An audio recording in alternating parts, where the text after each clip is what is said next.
Hey, EduGladiators, it's Marlena Gross-Taylor here for our live after chat with Josh Falaise. Oh my gosh, what an amazing chat so far. Apologies for Twitter. I think we're going too fast for Twitter. So apologies if some of the questions weren't loading as fast or are popping out. I promise they were there.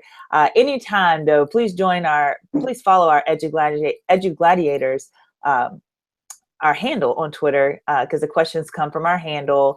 And so always follow that for sure, just in case Twitter's having a 40s moment, shall we say. But anyway, excited to have our live after chat with Josh. Josh, say hello to everyone and tell everyone a little bit about yourself. Hello, I'm Dr. Josh Falaise. I'm the Interim Chief Academic Officer for the Trenton Public Schools. I have taught for 4 years, 14 years as a principal, and again 1 year at central office position. And I'm just a lover of students and education.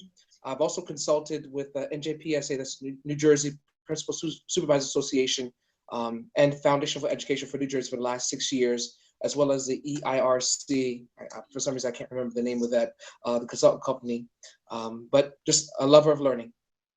Awesome. Well, I'm so glad to have you here leading the chat this morning. It was great. It's still going on right now. I think someone said we were trending, but I'm glad to have you here and to go a little bit deeper, because this topic of peer observation walkthroughs, it's pretty lengthy, and it could be pretty challenging to cover or to say exactly what you mean to say if you're answering the questions in just 140 characters. So this is definitely a chat that we wanted to have as an after chat to hear directly from you. One thing I'd like to start off with is first, guys, if you're watching live right now and you have a question for Josh, please put it in the live chat feature.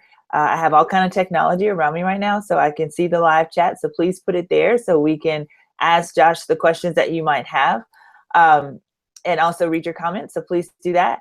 But first, Josh, one thing that really surprised me from question one was people getting it confused with peer observations and walkthroughs with formal observations. So I'd love to just hear your take on what's the difference between the two, and how can we move our educators from automatically thinking observation judgmental when they hear walkthrough or when they hear peer observations?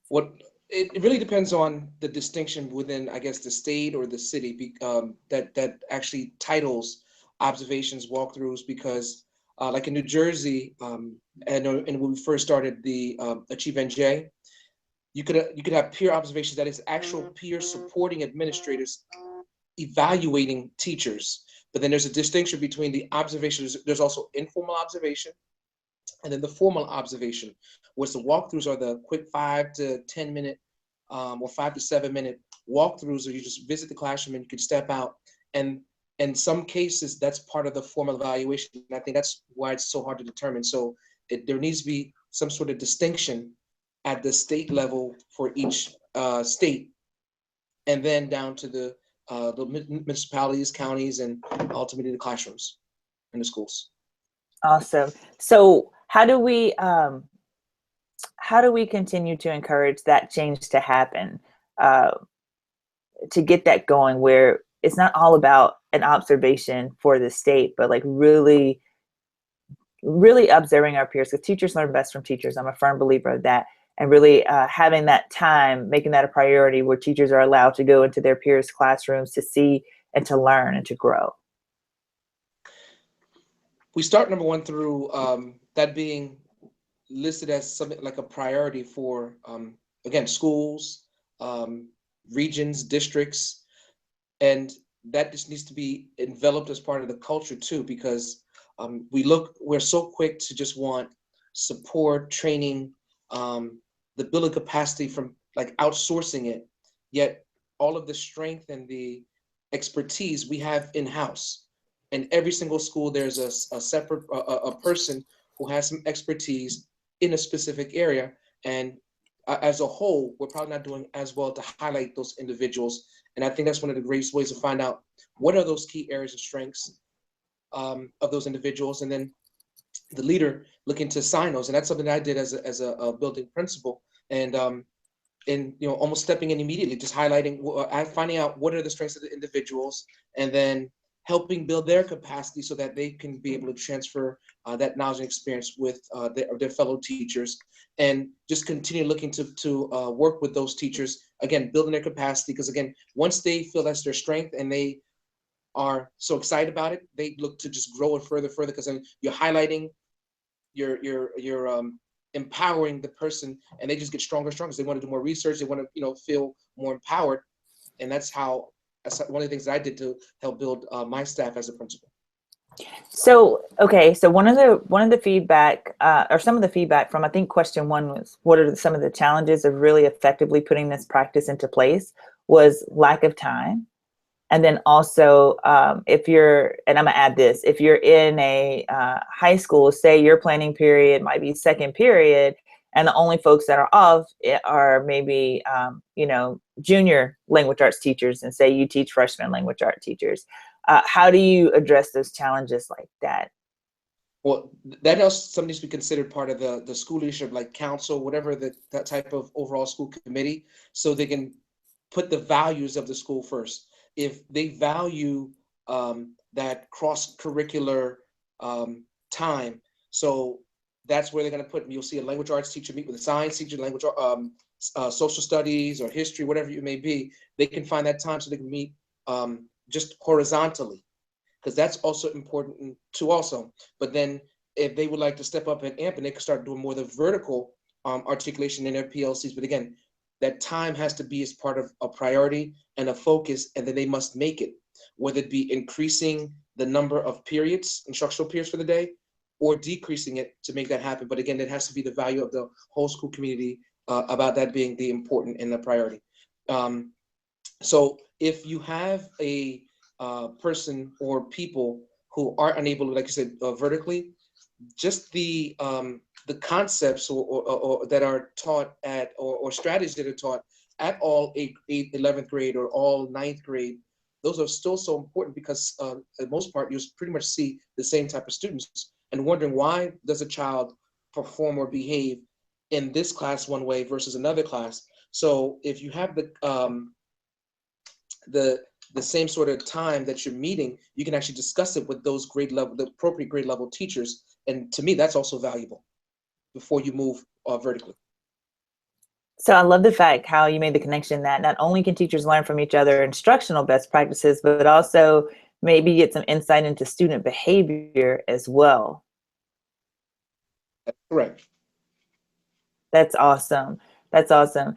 So some schools do the model of, they'll identify maybe one or two instructional coaches. Like that's become definitely a position in school systems now, where they might spend half their day teaching classes and the other half of their day rooms and helping teachers, supporting teachers in that way. What's the difference between that model of instructional coaching, when you have one or two per building maybe, compared to everyone having that opportunity to see what's happening in the other classrooms? One is there's a financial attachment that when you look to cut, it's not going to be there. And that's with the instructional coaches. But even more so, is it the best way of utilizing those resources? Because those two people or three people, or sometimes just one person in a building with 60, 70, or even 100 staff members, they're stretched and they're unable to support the teachers. So it's more of a way where the teachers are sitting back waiting for the person to come to them, or they're constantly hassling the instructional coach. Whereas the peer classroom walkthroughs, the teachers now taking initiative for their own learning and their own desire. Because I mean, it could happen even just during a prep period, and it's like, instead of that's also a form of preparation, because they're taking advantage of it and they're looking to grow professionally. And it could be just walk into a classroom for the first 5 minutes of seeing how maybe a teacher greets students, or catching the very end of it, because maybe they have some concerns with the exiting strategies, summary, conclusion, exit tickets, some maybe more some clickers, just to get them excited, get some students excited, and the teacher can actually just go into a classroom at that time. And again, that's why it's considered walking. Just walking through, seeing what it is about, what I came to do, and then walking out. So these are quick ways to be able to address that. But also, we talked about the financial aspect. With it being so quick, that costs the district not even a dime, and it doesn't cost the person any time, because that's part of prep period, or let's say their lunchtime and they want to work with students, and then maybe just I choose not to eat. They can use that time to grow. Also, again, it's at no cost to the district and no cost to the person. I love that. So it's embedded PD all day long with the experts that are in the building. That is correct. Another thing you mentioned just now that really made me think was that, one of the challenges in that question 1 that people mentioned was lack of time, that it takes more than a couple of minutes to go through. And I don't know if that was maybe confusion over what we were talking about, instructional rounds, true peer observations, and not state evaluation walkthroughs. I think that's important. Like if a teacher is looking for, like you said, an exit strategy, how do teachers close lessons, or they're struggling with bringing the kids in first thing and getting them started. I think it's totally okay to pinpoint exactly what you need, and then to go to those classrooms to see that snippet if that's what you're looking for. Ability to stay longer if that's what you need as well. That is correct. So one of the things that we didn't talk about, the challenge, is culture. When I first walked into where I was at for my previous principalship, some contracts, they may try to fight it, depending on if you're in a state where there's unions. So the thing, it must be non-evaluative. That's ultimately it. They need to see it as a job-embedded professional development, not something that you look into evaluate a peer to try to sneakily go tell school leader that so and so is not doing this, that.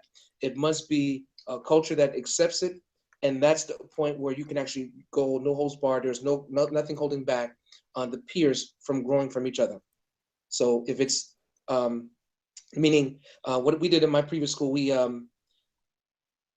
the teachers and the school community, the school leadership council, when I first brought it in, it was more kind of evaluative, just a tool, even though it was a walkthrough tool, but it had to be refined.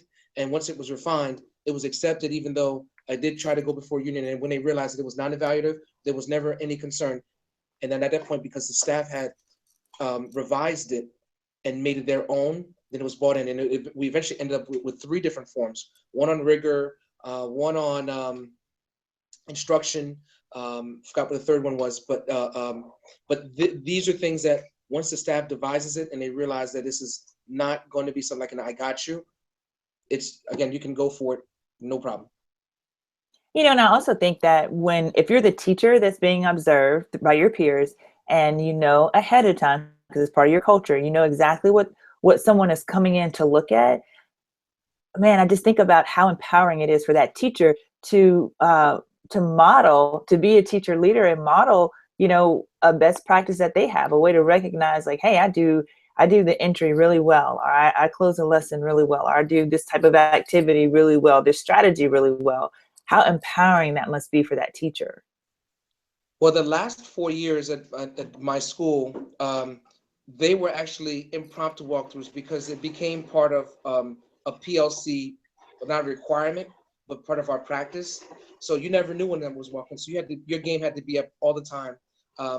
The first, it would be 5 to 7 minutes that each person would go to any room, and they could see anyone, and they come back and they discuss what they saw as far as the best practice they would like to utilize in their classrooms. The next notch would be providing their peers with the feedback, whether it be, look, I saw this and I know I struggle with it, and then can you be able, on your prep or whatever, come to my classroom and observe me and let me see what you do, and don't tell me when you're coming in, just come in and then offer me some sort of feedback. But when the teams actually met in their PLCs, again, as a group, they would never identify what teacher they saw, what sometimes they even say that the content or the grade level is just like, this is what I saw, these certain things that maybe I don't do, or I do, or I could do differently. And then there was a lot of conversations. Again, the goal of the peer classroom walkthroughs is to change the professional conversations.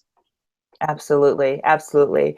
One of someone mentioned in the chat, I'm trying to remember who it was, that one a good thing by going in other teachers' classrooms is seeing some of those, I guess, our version of soft skills as it relates to a classroom environment, like what's hanging on the wall, how are desks arranged, is it flexible seating? And it sparked a memory for me that when I was a principal, I would always have my own new teacher PLC, and it would be after school. And one of the things that probably had the greatest feedback, the teachers really enjoyed, the new teachers, and these were new to the profession, what they enjoyed was we would do a scavenger hunt, and I would have it purposely in different classrooms. So the teachers in different grade levels of those teachers, so they could actually go in the classrooms after school, the classrooms are empty, and get those ideas about like what's hanging on the walls, or how do they have their board set up for homework or for assignments or whatever, whatever it might be.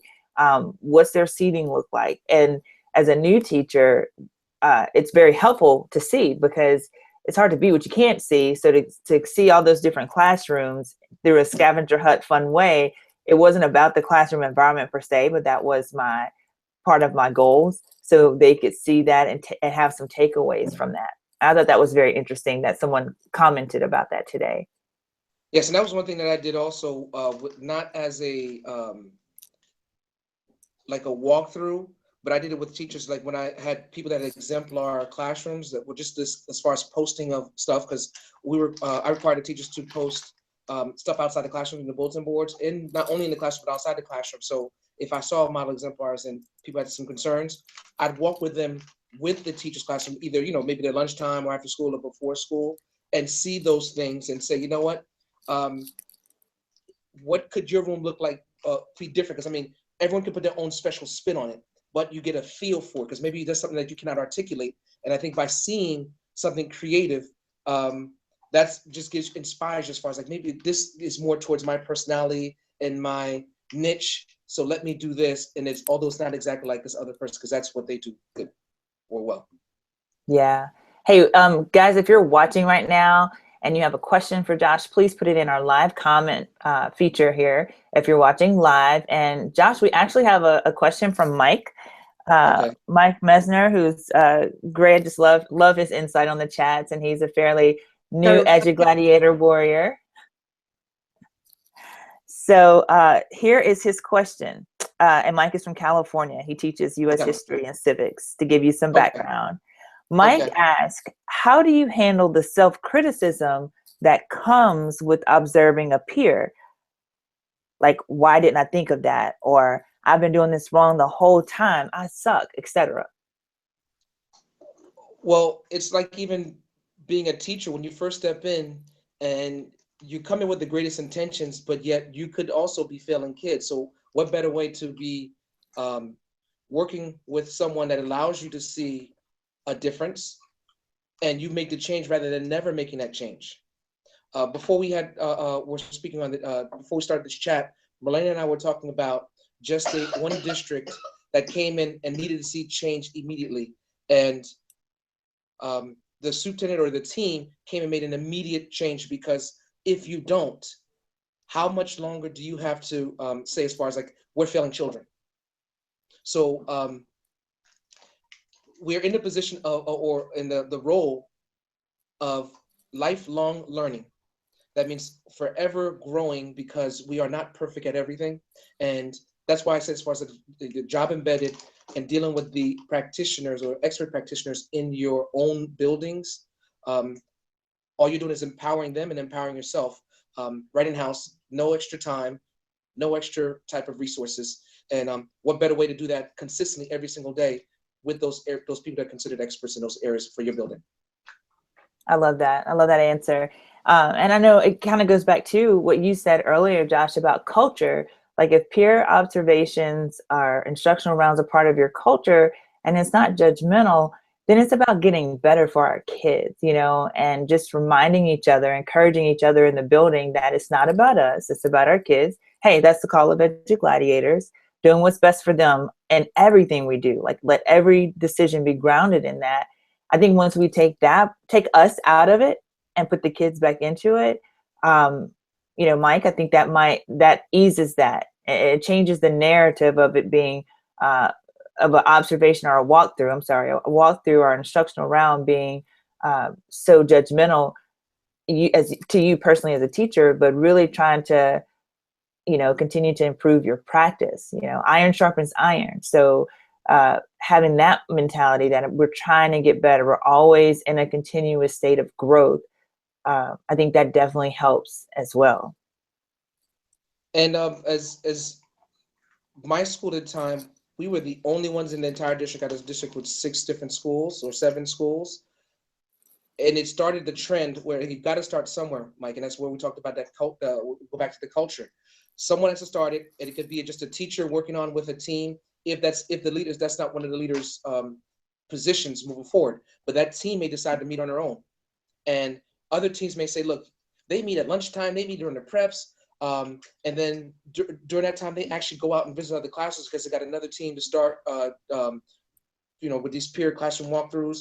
And that's all you need to go, is just to get that momentum. And then when you realize that is a practice, a best research-based practice, again, at no cost, no resources, and it's just the trust. And you're really looking to realistically, and I guess with a pure heart, look to empower yourself and for children. People will never fight it that are for children. Absolutely. Now, recently, and I don't know if you had a chance to read it, Josh, I wrote a blog piece on books, butts, and buses. Yes. And transitioning from managers to true instructional leaders. So when I think about the peer walkthroughs, the instructional rounds, I think that if you're wanting to set that as a culture and you're a leader, so I'm definitely speaking to my leaders here, my principals, my assistant principals, I think that you have to be transparent and be vulnerable in that process. And so one of the things in that blog post that I encourage leaders to do is co-teach with their teachers on a new strategy or a new practice, and have other teachers come in to watch and see how it works and give you both feedback. Make it feel like it is a team, because it really is a team approach to doing that. And as a leader, not being afraid to demonstrate or model some best practices in the classroom. And that is something that I did also, but it was more of like a competition and a teacher won. So I actually did get a chance to go, and actually a number of chances, whether I even supported a teacher regarding maybe some sort of strategy before a corrective action plan, more of an like instructional improvement plan. I would actually go in and model to teachers on far certain strategies, and I would tell them all, I'm going in so classroom. You need to come visit me just so you can see and offer me feedback. So they would come in with their walkthrough tools and offer feedback. I would ask the students to rate me. So I mean, I always got some very positive feedback, especially from the kids, and it was just great because, especially I taught 4 years, and it was just like 14 years, and as an administrator, it was just kind of elusive. I mean, that's one thing I when I taught college, I would still practice as far as like even just time management, wage strategies, do now, as far as getting the students involved. So I look to always hone on those type of skills. So when I'm speaking it to someone, I can be able to walk into your classroom. I may not know the content well, but if I can work with the content, I can be able to support you with those strategies and try to be not do as I say, not as I do, but I want to show you and work with you to support you to implement the best research-based practices. Awesome. And that's why you're a warrior. That's why you're an EduGladiator, Josh, for that right there. And I just encourage you, again, if you're a leader and you're watching, I mean, really think back to the last time you actually either co-taught with one of your teachers and asked others to come in if they were off during that time and giving you feedback. How long has it been since you've done that, And then also, Josh, I love how you ask the students for feedback. I mean, they will tell you exactly exactly what they think, and how empowering for the students, for the teachers to know that as a leader of the building, that you're in the classroom and you want to continue to improve yourself, and you're modeling what you're wanting your teachers to do as well. Yes. So that's awesome. That's awesome. Let's see, any questions? Let's see. We have a great conversation going on right here in our live chat. So if you see me looking to the side, I'm reading our live chat here. So great conversation going on there. Josh, if folks want to continue this conversation and read more, get more resources about how to make peer observations or walkthroughs really work for their school, how can they get in contact with you? And do you have any information already available that people can connect with? Yes, through Twitter at my name at Josue Falaise, and we'll connect through the direct messages. Awesome. Or my email, J as in Josh, B as in boy, Falaise Falaise @gmail.com, and we can post those. Awesome. Awesome. Absolutely, I will. And if you follow the EduGladiators handle for Twitter, you'll also see that information and see his Twitter information. And I know your website's also connected to your Twitter page as well, right, Josh? That's correct. And also my blog spot, because I did a post on teacher classroom walkthroughs. Oh, awesome. So you definitely want to check that out, and we'll be sure to post that out under the EduGladiators handle as well. Josh, this has been fantastic. I just thank you so much for giving us such thoughtful questions today in the chat, for clarifying with the after chat and addressing any other questions that folks might have had.